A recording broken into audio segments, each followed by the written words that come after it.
역사가들은 고대 중국과 이제 노마를 비교해서 이제 말을 이제 하는데, 이 중국은 온 세계 나라들이 중국을 침입하지 못하도록 만리장성을 쌓은 데 반해서 노마는 온 세계로 뻗어 나갈 수 있는 도로를 닦았다는 겁니다. 현대에는 이 나라 간의 전쟁을 대비해서 성벽을 쌓는 게 큰 의미가 없습니다. 그런데 옛날에는 이제 전투기가 없었기 때문에 성을 이제 쌓는 게 전투에 있어서, 전쟁하는 데 있어서 결정적으로 중요했습니다. 역사적으로 성 중에서 가장 견고한 성 중에 하나가 바벨론 성이었습니다. 이 바벨론 성터가 지금 이라크 지역에 남아 있는데, 성벽은 이제 이중으로 되어 있고, 한 성벽의 두께가 마차 4마리의 말이 끄는 마차 2대가 이렇게 함께 달려갈 수 있을 정도로 그렇게 이제 성벽이 두꺼웠다고 합니다.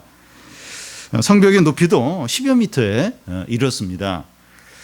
그리고 이 바벨론 그 성벽 주변에는 강이 흐르게 해서 적들이 이제 성벽 가까이 오지 못하도록 그렇게 했습니다.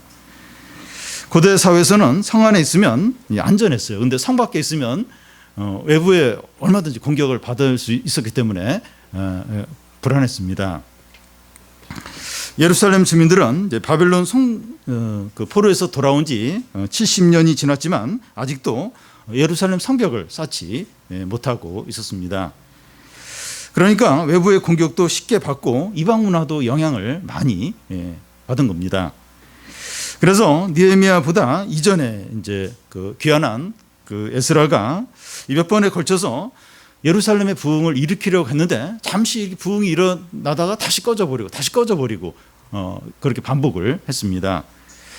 예루살렘 성벽이 이제 완성이 되어야 이 안정된 생활을 하고 외부의 어떤 영향을 차단하면서 부흥이 지속이 될 수 있는 거죠. 왜 예루살렘 성벽을 다시 쌓고 왜 부흥이 일어나야 합니까? 왜 그렇게 중요해요? 이거 안 하고 그냥 살면 안 됩니까? 왜 이 성벽을 다시 쌓아야 되고 왜 부흥을 일으켜야 됩니까? 이 성벽을 쌓지 않고 세상에 나가서 복음을 전하는 게 필요하지 않습니까? 노마처럼 이렇게 도로를 닦아서 이렇게 복음을 전하러 가야지, 왜 자꾸 성벽을 쌓으려고 그래요? 성벽을 이렇게 허물고 가서 이렇게 막 세상에 복음을 전해야 되는 거 아닙니까? 하나님의 구원 계획에 때가 있기 때문입니다. 세상에 복음을 전하러 가기 전에 하나님 아들이 사람이 되셔야 돼요. 그리고 또 이 사람의 죄 문제를 해결을 하고 성령이 임해야 합니다. 그러기 위해서 이 하나님의 백성들인 그 유대 신앙 공동체가 예수님이 오실 때까지 보존되는 게 필요해요. 그러니까 유대 이 신앙 공동체가 잘 보존이 되는 게 필요해요.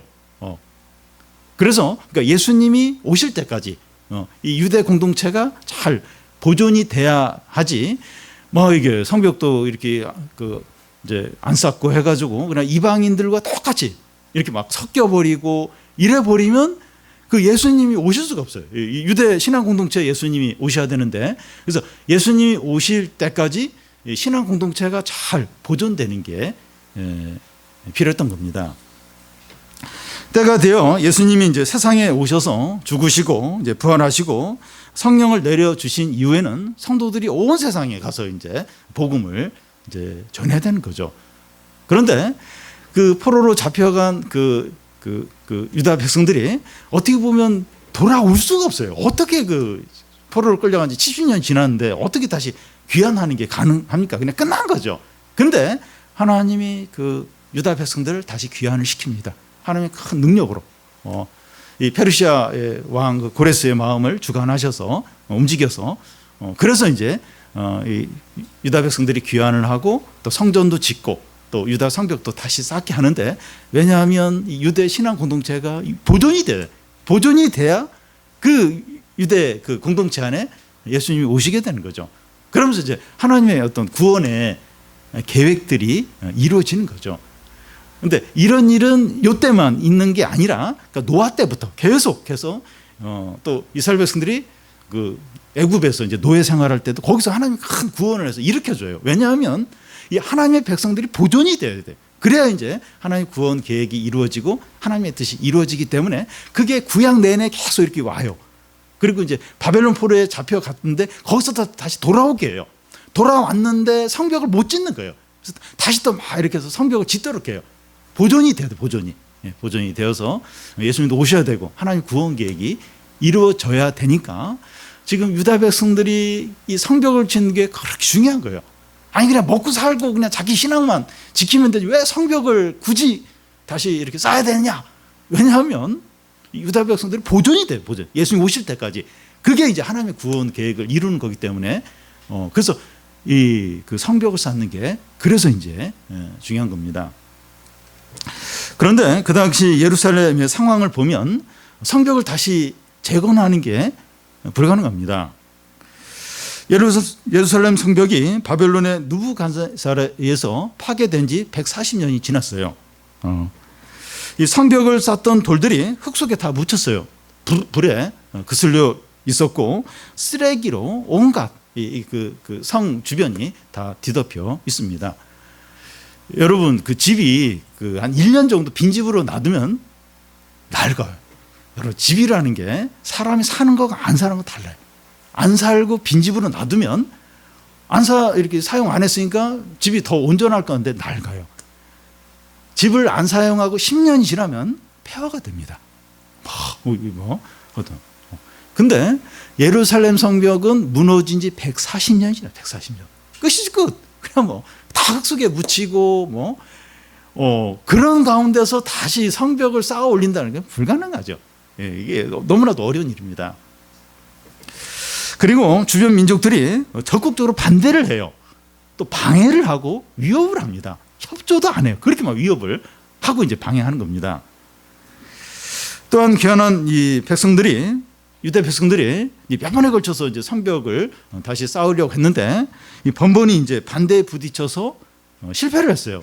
그러니까 다시 성벽을 쌓는 거에 대해서 부정적인 생각을 갖고 있는 거예요. 안 된다는 거예요. 전에도 했는데 방해받아서 안 된다는 거예요. 실패했다는 거예요. 그런 부정적인 생각도 갖고 있습니다. 그런데 이 페르시아의 술 간원인 그 느헤미야가 예루살렘 성벽이 무너졌고 또 성문이 불탔다는 그 이야기를 듣고 나서 슬퍼하며 금식하며 기도했습니다.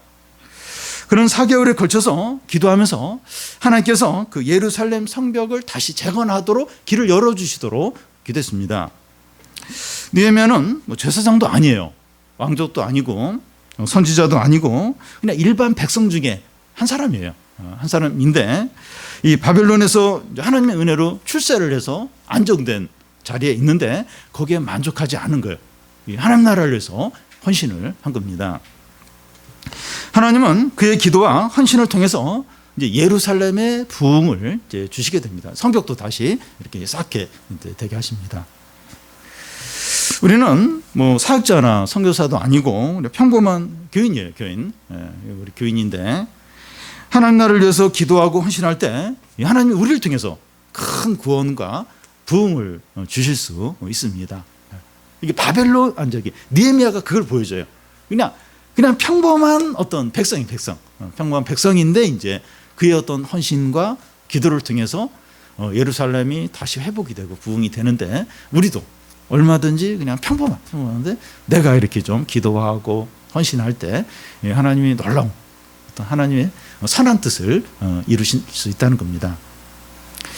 하나님께서는 이제 느헤미야의 기도와 헌신에 어떻게 반응하십니까? 왕이 이제 느헤미야의 이 수심이 가득한 얼굴을 보고 이제 무슨 일이냐 묻고 느헤미야가 힘든 이야기를 이제 이야기하자 뭘 도와줄까 이렇게 왕이 묻습니다. 왕은 느헤미야가 이제 예루살렘에 이제 가는 것을 이제 허락할 뿐만 아니라 이 통행증과 왕의 살림 목재를 사용할 수 있도록 허락해 줍니다. 하나님께서 이제 느헤미야의 기도에 응답하셔서 왕의 마음을 바꾼 겁니다. 또한 하나님께서 느헤미야의 기도에 응답하셔서 예루살렘에 사는 유다 백성들의 마음까지 바꿔줍니다. 그동안 유다 백성들은 예루살렘 성벽을 다시 쌓는 건 불가능하다고 여겼습니다. 성벽이 무너진 지 140년이 지났고 또 또 파괴된 성벽을 이제 쌓으려고 하다가 여러 번 이제 좌절했기 때문에 이제 안 된다는 거예요. 안 된다는 것은 체념에 빠져 있습니다. 그런데 느헤미야가 백성들을 향하여 말하기를 예루살렘 성벽이 무너졌고 성문이 불탄데 자 이제 다시 성벽을 쌓자.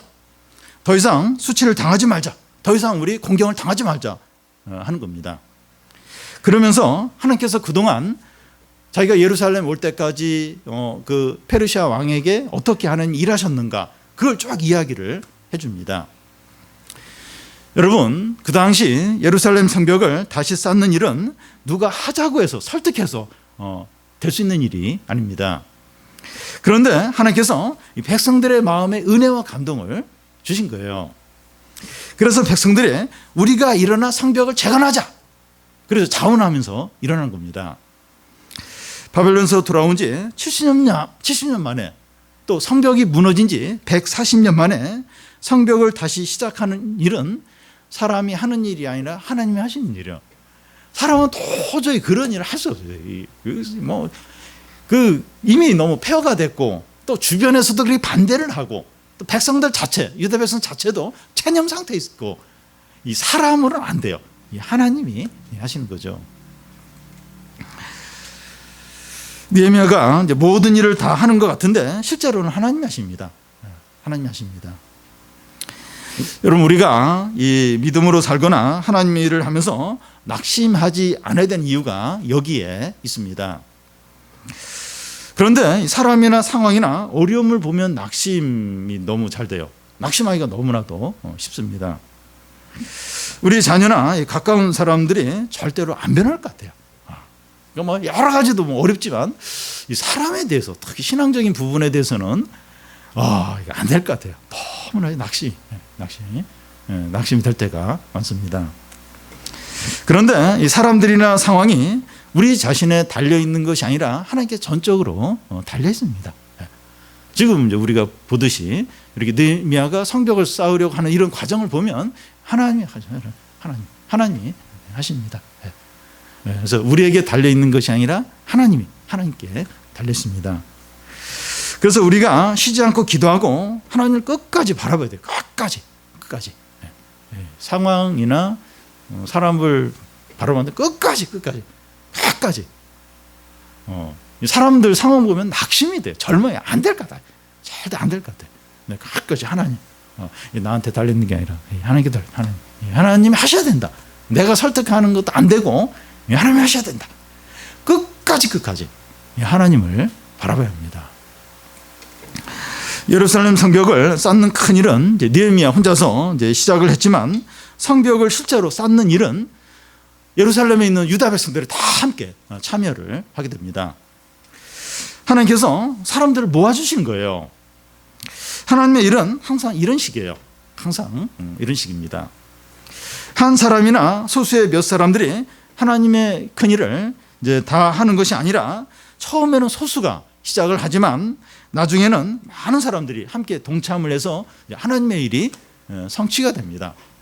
하나님의 일은 항상 이래요. 처음에는 뭐 할 사람이 아무도 없어요. 근데 이 한 사람, 소수의 사람이 이렇게 시작을 하고 기도하고 이러면서 이제 하나둘씩 이렇게 동참을 하면서 이제 하나님의 일이 성취가 됩니다. 그래서 중요한 것이 이 일이 꼭 필요하다. 하나님 기뻐하시는 일이다. 그러면 나 혼자나 몇 사람이라도 시작을 하는 거예요. 이건 필요한 일이다. 이건 꼭 하나님이 이건 하나님 기뻐하시는 일이다. 이러면 이제 이렇게 한 사람이라도 몇 사람이라도 시작을 하는 겁니다. 저희 가족 중에 7남매가 있는데 누님이 네 분. 그 중에 특히 셋째 누님이 굉장히 진취적이에요. 그래서 보면 이렇게 무슨 일을 할 때 해도 안 될 것 같아요. 근데 굉장히 이렇게 어떤 아이디어를 가지고 막 진취적으로 일을 이제 시작을 합니다. 주위 사람들이 다 싫어요. 이거 안 될 것 같고 또 자꾸 뭘 새로운 일을 시작하는가. 근데 막 이렇게 막 혼자 어쨌든 시작을 하고 막 주위 사람들을 설득해요. 한 달이나 한 6개월 지나고 보면 굉장히 선택을 잘했다. 시작을 잘했다. 이걸 다 인정을 이제 하게 됩니다. 그래서 이 일은 꼭 필요하다. 하나님 기뻐하시는 일이다. 근데 반응이 없어요. 하지 말자 그래요. 안 된다 그래요. 그래도 아무리 기도하고 이렇게 말씀을 보고 또 상황을 볼 때 이게 꼭 필요해요. 하나님 기뻐하시는 일이에요. 그러면 나 혼자라도 기도하는 거예요. 그리고 주위 보면 또 그런 사람이 있어요. 또 그런 비슷한 생각을 가진 한두 사람이 있습니다. 그 사람을 이렇게 설득해서 같이 기도하고 시작하고 그러면 이제 이렇게 붙습니다. 사람 붙으면서 그러면서 이제 하나님의 일이 이루어지는 거죠. 그래서 일단 시작을 하면 필요한 사람들, 뭐 필요한 물질들 채워주세요. 또 지나고 보면 다 채워주십니다. 느헤미야는 이제 예루살렘 성벽을 어떤 식으로 쌓기 시작합니까? 고대 사회에서 성을 쌓을 때는 왕이나 이제 장군들이 그 백성들을 강제로 동원해서 이렇게 그 일을 시킵니다. 그러니까 이게 힘드니까 안 하려고 해요. 강제로 일을 이제 어떤 권력을 가지고 시작을 하고 이루게 됩니다. 그리고 성을 쌓으려면 백성들이 먹어야 돼요. 계속 먹여줘야 됩니다. 또 필요한 어떤 재료들이 있어야 되고 돈이 많이 들어요. 돈이 많이 듭니다. 그런데 느헤미야에게는 뭐 왕 같은 권력도 없었고 뭐 행정 조직도 없었고 또 많은 돈도 없었어요. 그러니까 세상적으로 보면 느헤미야가 성벽을 다시 재건하는 건 불가능합니다. 그런데 유다 백성들이 자원해서 예루살렘 성벽을 쌓는데 자원해서 나오는 거예요. 이게 기적이에요. 하나님의 은혜입니다. 이게 기적이 아니면 불가능해. 뭐 돈 있는 것도 아니고 뭐 엄청난 권력이 있는 것도 아니고, 근데 뭐 백성들이 자원해서 이게 막 이제 성벽을 쌓고 기적이죠. 은혜입니다. 이제 느헤미야는 그 예루살렘 성벽을 어떤 식으로 쌓게 됩니까? 그는 예루살렘 성벽을 쌓아야 하는 지역을 40곳으로 나눠요. 그리고 그 40곳을 가족별로 이렇게 나눠서 완공을 하게 합니다.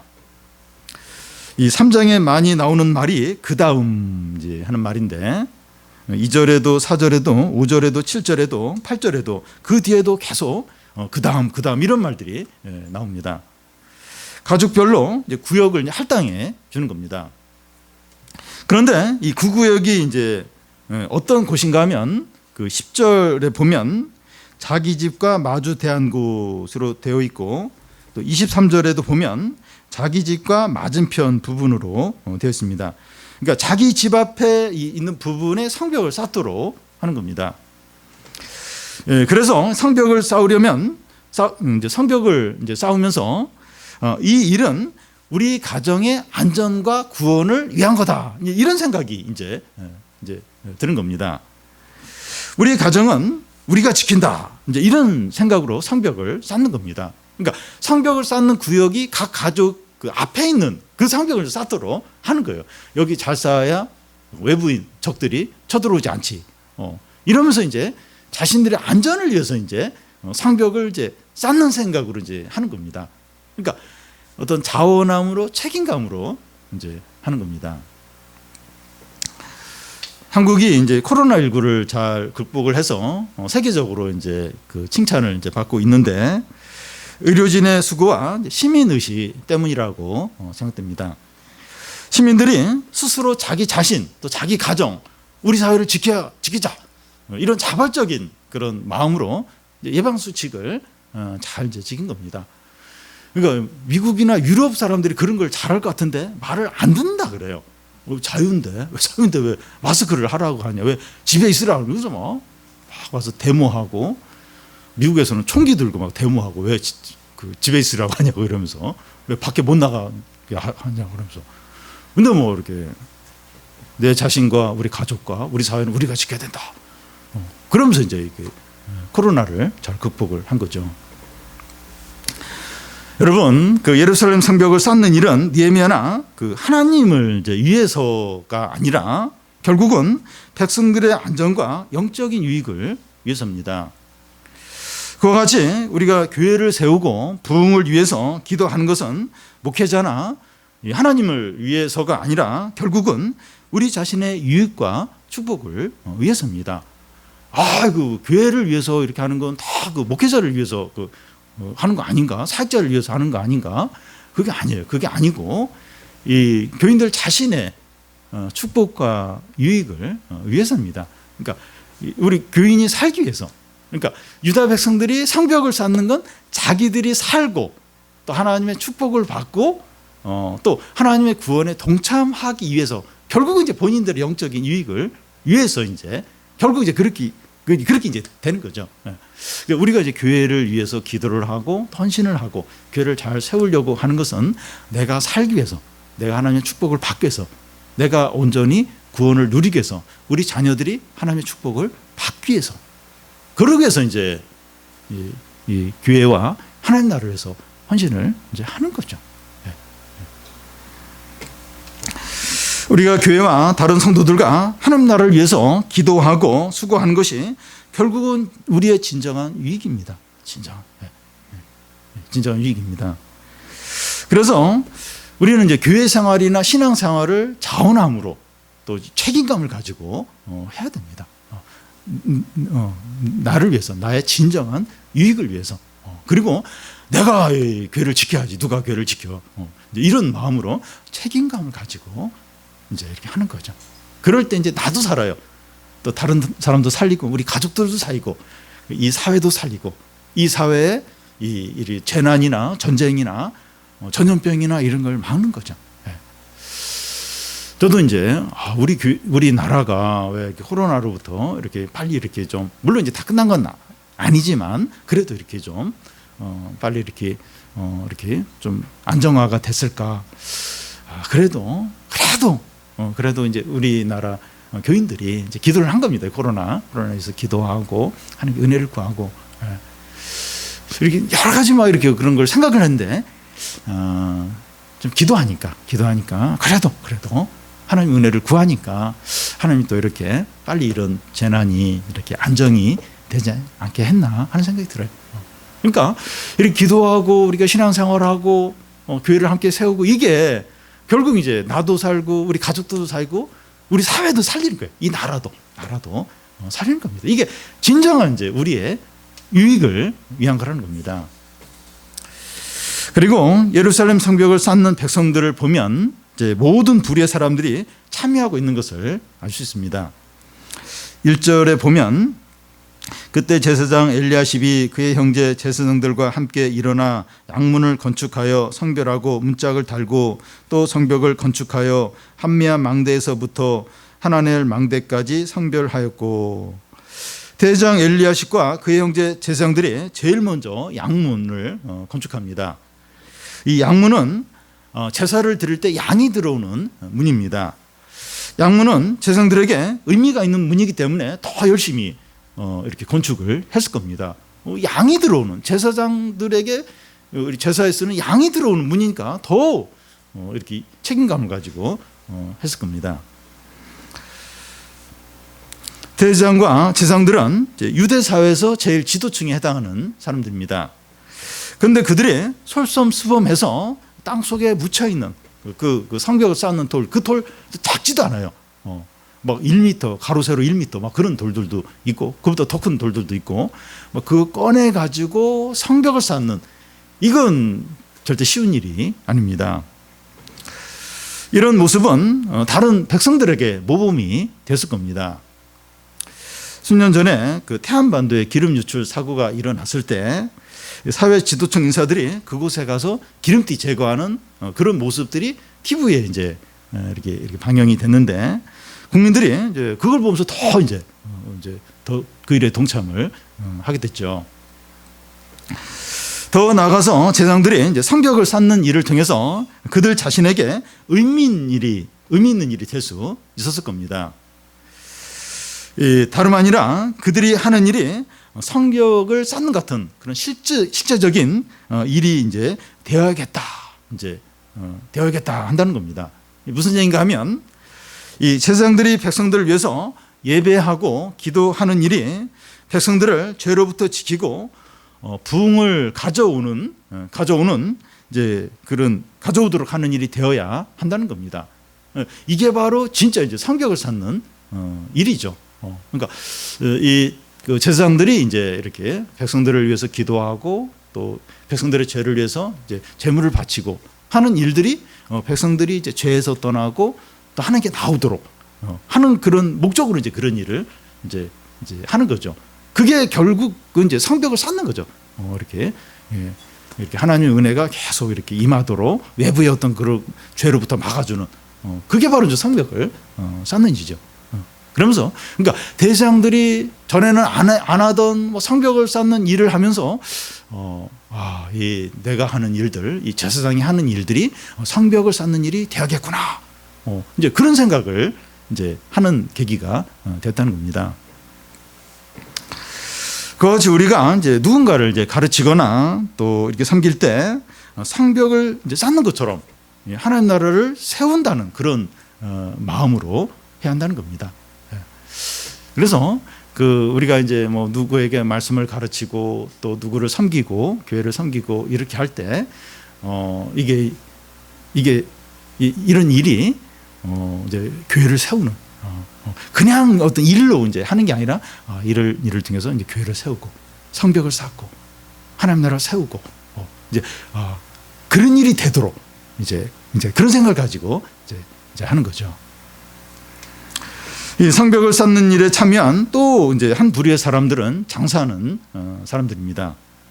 8절을 보면 그 다음은 금장세 할레야의 아들 우시엘 등이 중수하였고 그 다음은 향품장사 하나냐 등이 중수하되 그들이 예루살렘의 넓은 성벽까지 하였고 이 금장세 할레야와 이 향품장수 하나냐가 나오는데 이 사람들은 부자들입니다.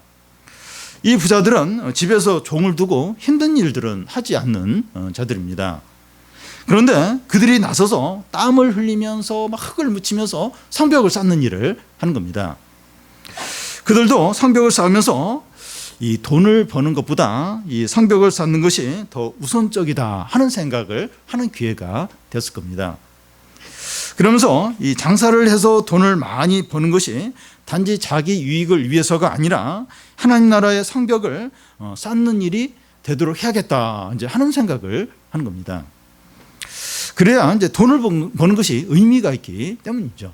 그러니까 매번 장사만 하다가 성벽을 쌓는 거예요. 예루살렘 성벽을 쌓으면서 내가 이렇게 돈을 버는 이런 일들도 이 성벽을 쌓는 이 하나님 나라를 위하는 일이 되어야겠다. 이런 생각을 이제 하는 거예요. 전에는 그냥 어떻게 보면 이제 돈 버는 일만 했는데 내가 하는 이런 일들이 성벽을 쌓는 이제 그런 일이 되겠구나. 그리고 우선순위가 이게 돈 버는 목적이 되면 안 되고 하나님의 뜻, 하나님 나라가 더 우선이 되겠구나. 이제 이런 생각을 이제 하는 계기가 되는 겁니다. 그와 같이 우리가 공부를 하거나 이제 직장 생활을 하거나 사업을 하는 것이 하나님 나라를 위하는 것이 돼야 됩니다. 내가 사업을 하고 직장 생활하고 돈을 버는 게 하나님 나라 무슨 관계가 있지? 근데 이런 일들이 이 하나님의 뜻을 이루고 하나님 나라를 세우고 그런 일이 돼야겠구나. 그러니까 우선순위가 이 하나님의 뜻이 돼야겠구나. 이제 그런 어떤 마음으로 해야 한다는 거죠. 이 다른 한 분류의 사람들은 높은 이제 관리자들입니다.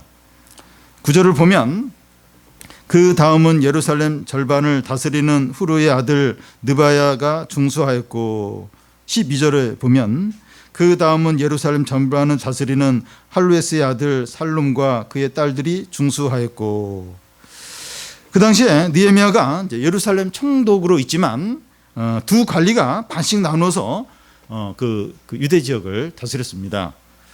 한 사람은 9절에 나오는 후르의 아들 르바야고 다른 한 관리는 12절에 나오는 할로에스의 아들 살룸입니다. 이 두 사람은 느헤미야 다음으로 높은 지위에 있는 관리들입니다.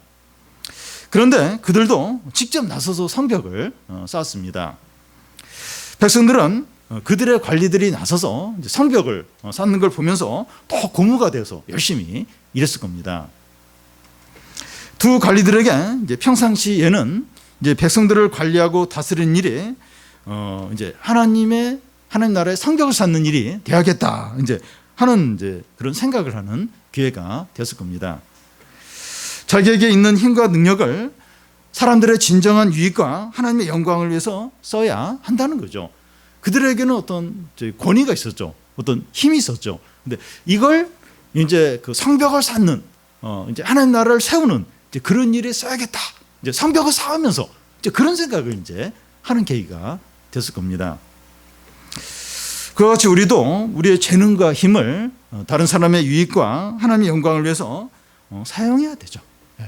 우리에게도 어떤 힘이나 능력이나 어떤 권력, 어떤 그 지위 같은 게 있을 수 있는데 어떻게 하면 이걸로 가지고 이제 교회를 세울 수 있을까? 교회 부흥을 가져올 수 있을까? 그러니까 이제 어떤 그런 식으로 이제 이렇게 내 어떤 능력이나 어떤 권위나 어떤 힘들을 이제 그렇게 이제 생각을 이제 하는 겁니다. 그래서 어떤 때는 이제 내 어떤 권위나 힘을 빼야 되고, 어떤 때는 또 이렇게 이 하나님 나라를 위해서 사용해야 되고. 그래서 이렇게 그 높은 관리에 있는 사람이 성벽을 쌓으면서 막 그런 생각을 하는 거예요. 내가 이제 관리인데 어떻게 하면 이 하나님 나라를 세우고 또 이렇게 하나님의 뜻을 세우고 교회를 세울 수 있을까? 성벽을 쌓으면서 이제 그런 생각을 하는 거예요. 우리도 이제 이렇게 우리의 힘을 사용해서 이렇게 그런 생각을 이제 해야 하는 거죠. 다음 한 부류의 사람들은 여성들입니다. 그 12절 끝에 보면 그의 딸들이 중수하였고 이렇게 하는데, 예루살렘 절반을 이제 다스리는 그 살룸의 딸들이 성벽을 쌓는데 참여했습니다. 이 관리의 딸이라고 하면 부유하고 귀하게 이제 지내죠. 그래서 뭐 흙묻히고 뭐 힘들고 이런 일은 평상시에 안 했습니다. 근데 성벽을 쌓는 일에 여성들이, 이 관리의 딸들이 나서서 막 이렇게 막 얼굴에 흙도 묻히면서 옷도 막 더러워지면서 성벽 쌓는 일을 했습니다. 3장 전체에서 그 여성들이 성벽을 쌓았다 하는 얘기가 여기만 12절 끝에만 이제 나오는데, 그렇다고 이 여성들만 참여한 것이 아니라 앞에서 말했듯이 가족별로 이제 가족 단위로 성벽을 쌓는 일을 했기 때문에 여성들이 직접적으로 성벽 쌓는 일에 열심히 참여를 했을 겁니다. 자매들이 이제 하나님 나라에서 얼마나 중요한 역할을 하는지 모릅니다. 이 교회에서도 이제 겉으로 드러난 일은 남자들이에요. 근데 진짜 중요한 많은 일들은 여성들이 다 합니다. 모든 예배와 모임에 참석자들을 보면 여성이 반이 넘어요. 과반수가 항상 넘고, 또 영적인 싸움에 해당하는 뭐 청소년 캠프 사역이나 또 성경학교나 뭐 선교나 보면 여성들이 3분의 2 이상을 차지합니다. 자매들이 없으면 하나님 일이 안 돼요. 될 수가 없습니다. 영적인 싸움과 교회 부흥에 이 자매들의 신앙과 수고가 절대적이에요. 거기에 달려있다고 해도 이게 과언이 아닙니다. 이 교회의 어떤 부흥, 교회의 어떤 어떤 성령의 역사는 자매들의 신앙과 수고에 달려있어요. 겉으로 드러나는 건 뭐 남자들이 뭐 형제들이 드러나는데, 진짜 중요한 건 자매들이 다 그런 역할들을 하고 있습니다. 그래서 형제들은 자매들을 귀하게 여깁니다. 가정 안에서도 이렇게 자매들을 귀하게 여기고 존중하고 그래야 됩니다. 또 자매들도 자신들이 얼마나 존귀한가, 얼마나 중요한가, 이 교회와 가정에서 그 역할이 얼마나 큰가, 그걸 항상 인식을 해야 돼요. 이 형제들이나 이 사람들이 안 알아주시면 내가 얼마나 존귀한 자인가, 그걸 항상 이렇게 인식을 하시고 그리 계속해서 그 역할을 해야 되죠. 그래서 뭐 내가 이렇게 대단한데 안 알아줘, 그럼 나 안 해, 이렇게 하면 안 되고, 안 알아주더라도 원래 존귀한 자니까 그 역할을 계속. 왜냐하면 이 교회나 가정의 영적인 부분이, 부흥이 자매들에게 다 달려있기 때문입니다. 그 외에도 다양한 부류의 이제 유다 백성들이 성벽 쌓기에 참여했습니다. 그런데 예외적인 사람들도 있었습니다. 5절에 보면 그 다음 두과 사람들이 중수하였으나 그 귀족들은 그들의 주인들의 공사를 분담하지 아니하였으니, 이 두과의 귀족들은 이 일에 참여하지 않았다고 되어 있습니다. 귀족들은 부와 권력을 가지고 있기 때문에 안정되고 부유한 생활을 했습니다. 그들은 안락함에 빠져서 하나님의 일을 외면하고 있었습니다. 그런데 성경이 그들의 거부를 기록하고 있다고 하는 것은 하나님이 다 기록을 하고 있다는 거예요. 누가 이제 그 성벽 쌓는 일에 동참하지 않았다, 성경이 기록을 해요. 영원히 기록을 합니다. 하나님이 다 기억을 하고 있다는 겁니다. 이 두고와 기족들은 하나님의 백성들 가운데 있어도 하나님의 축복과 구원과는 상관이 없습니다. 함께 귀환을 했어요.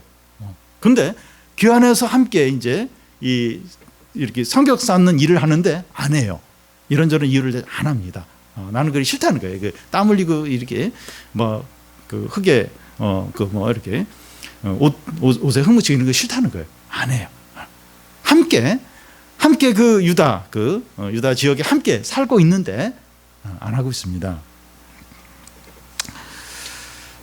그러면 그들은 하나님의 축복과 상관이 없어요. 축복과 구원과 아무런 상관이 없게 됩니다. 결국 하나님 나라에서 제외되고 버림을 받게 됩니다. 함께 같이 있는데, 함께 귀환을 했는데, 그런데도 이 하나님의 구원과 은혜와 상관이 없어요. 하나님 나라에서 제외가 돼요. 결국 버림을 받게 됩니다. 여러분, 우리는 안정과 부염 때문에 하나님의 부르심과 하나님의 일에 무관심하지 않도록 해야 됩니다. 그래서 이렇게 여러 가지 어려울 때, 그래서 연락도 안 와요. 돈도 없고 갈 데도 없고 연락도 안 오고, 그래서 이제 교회 오고 교회를 열심히 했는데 경제적으로 부유해지고 또 이렇게 좀 잘 나가니까 연락이 많이 와요. 바빠요. 그래서 하나님의 일, 또 예배하는 일, 기도하는 일, 그런 일 이렇게 바쁘고 시시해서 못 하겠다. 그렇게 하지 않도록 해야 됩니다. 안락해졌는데, 부유해졌는데 이것 때문에 이렇게 하나님 일이나 하나님의 뜻에 대해서 무관심하고 소홀해지지 않도록 해야 합니다. 교회가 영적인 어떤 일에 힘쓰고 있을 때 강 건너 불구경하듯이 하지 않도록 해야 됩니다. 그래서 물론 이제 사정이 있어서 이제 동참하지 못할 수 있지만 그냥 이렇게 상관없는 일로 그냥 알아서 하라, 알아서. 그것도 하고 또 우리 함께 이런 거 가지고 함께 기도합시다. 알아서 하시라고. 그렇게 하지 않도록. 그렇게 강 건너 불 건너 구경하듯이 그렇게 하지 않도록 해야 됩니다. 이렇게 할 때 누가 손해인가 하면 하나님이 손해가 아니라 본인이 손해입니다. 내가 이렇게 하니까 하나님이 이렇게 굉장한 손해가 있을 거다. 나는 잃어버린 거 없고 그대로이고. 근데 그렇지가 않아요. 하나님 하나도 손해 안 봅니다. 하나도. 또 이렇게 또 겸손한 더 신실한 사람 이렇게 불러서 얼마든지 하시면 얼마든지. 그러니까 본인만 이제 손해를 이제 보는 겁니다. 하나님의 모든 축복과 은혜로부터 제외가 되기 때문입니다. 이게 무서워요. 내가 이렇게 시간과 물질과 수고를 하고 내가 손해 보는 거, 당장은 내가.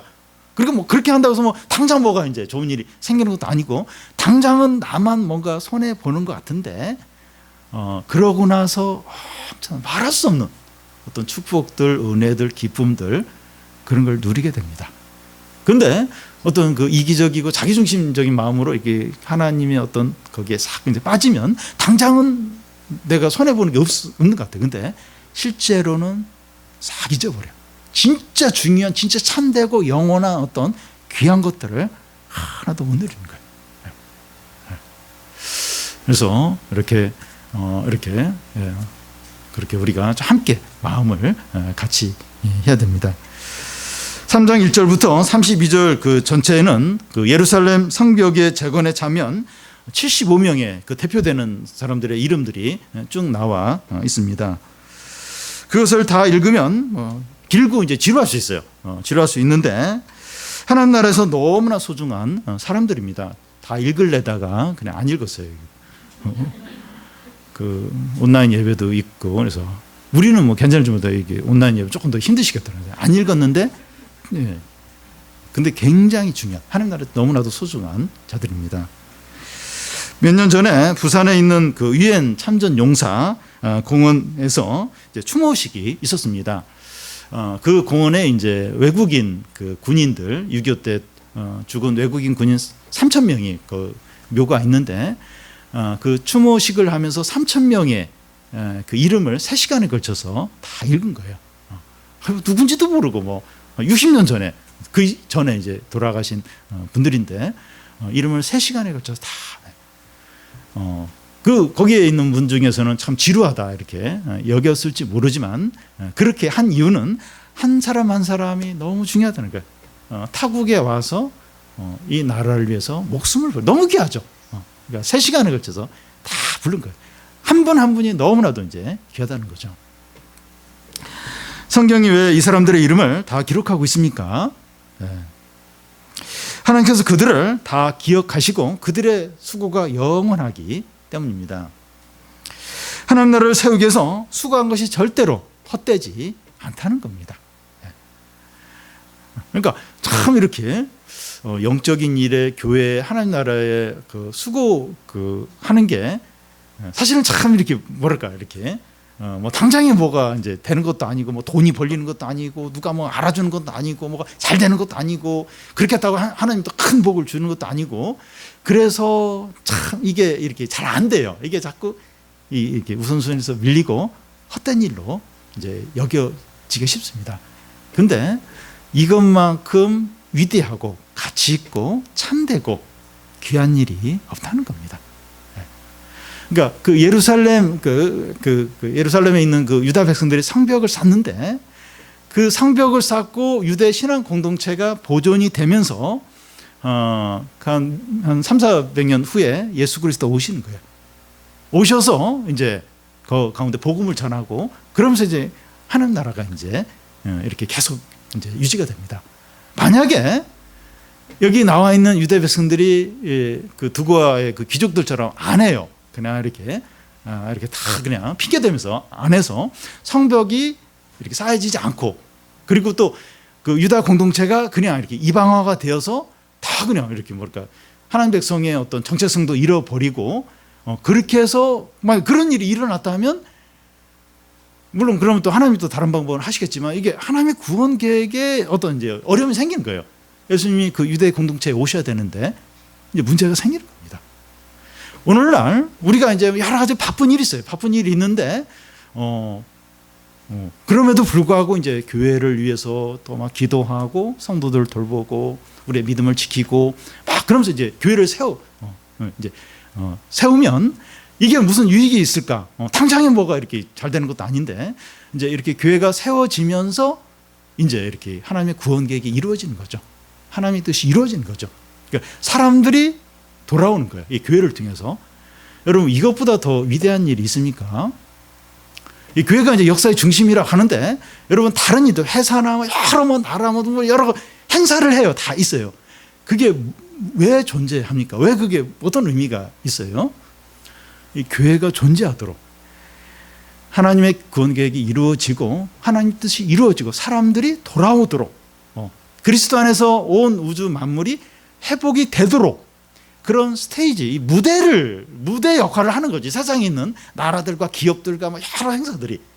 중요한 건 하나님이 실제로 자신의 뜻을 이루고 구원 계획을 이루고 사람들을 구원하고 회복시키는 건 교회를 통해서죠.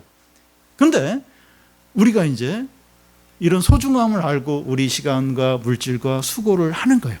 그래서 교회를 함께 세우는 겁니다.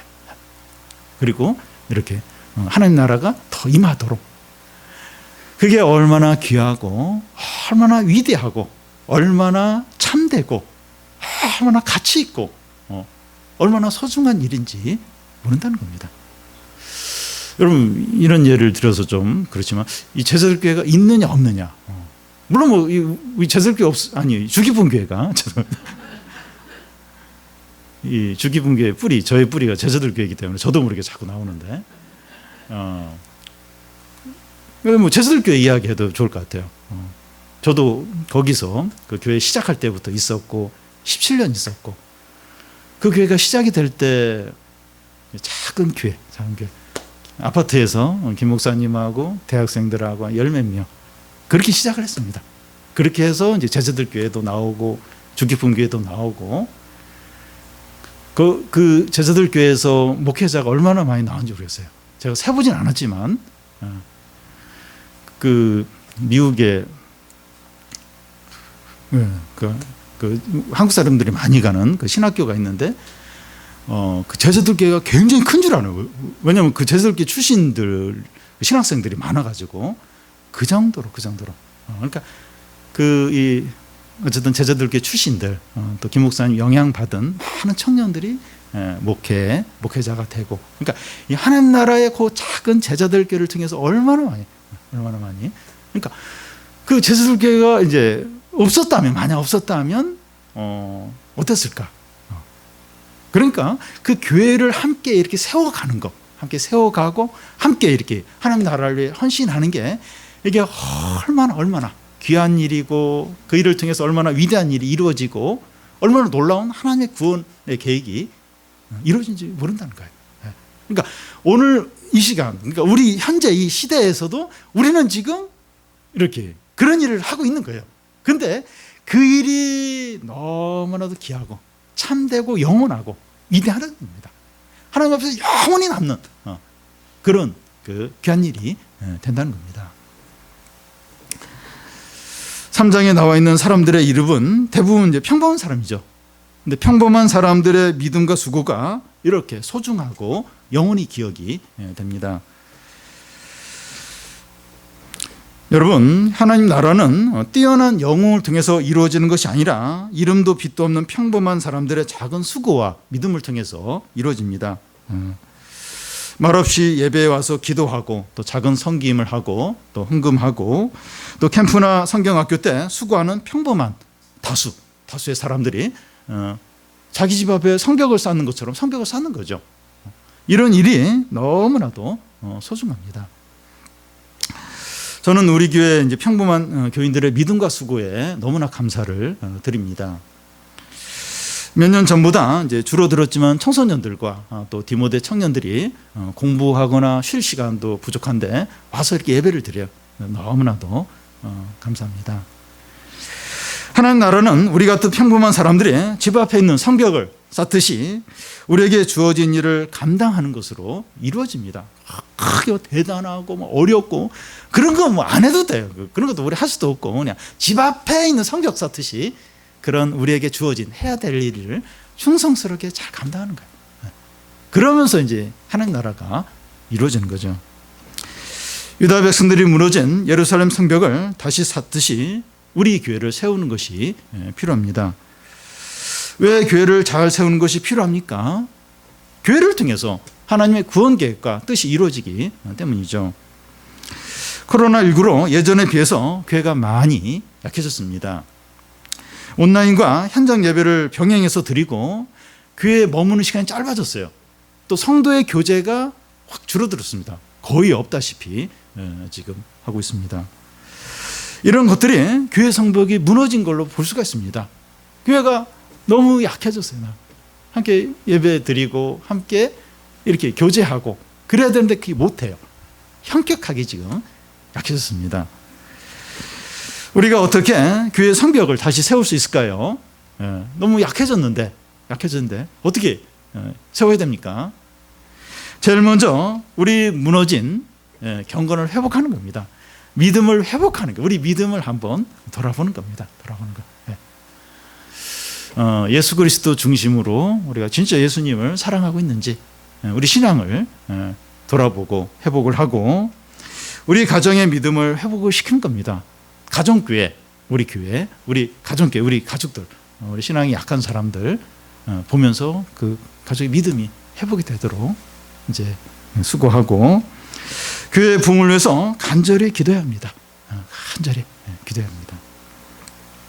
우리 한 사람 한 사람의 경건이 회복이 될 때 교회 부흥이 있고, 우리 교회가 부흥이 될 때 한국 교회가 부흥이 됩니다. 나 혼자나 소수가 하나님의 일을 다 하는 것이 아니라 일단 소수지만 시작을 하면 이 구심점이 되어서 사람들이 붙습니다. 부흥은 나로부터 시작이 됩니다. 한 사람이 신앙을 회복해서 은혜와 기쁨이 충만할 때 주위 사람들에게 얼마나 놀라운 그 축복이 임하는지 모릅니다. 진짜 한 사람이 이렇게 신앙이 회복이 돼요.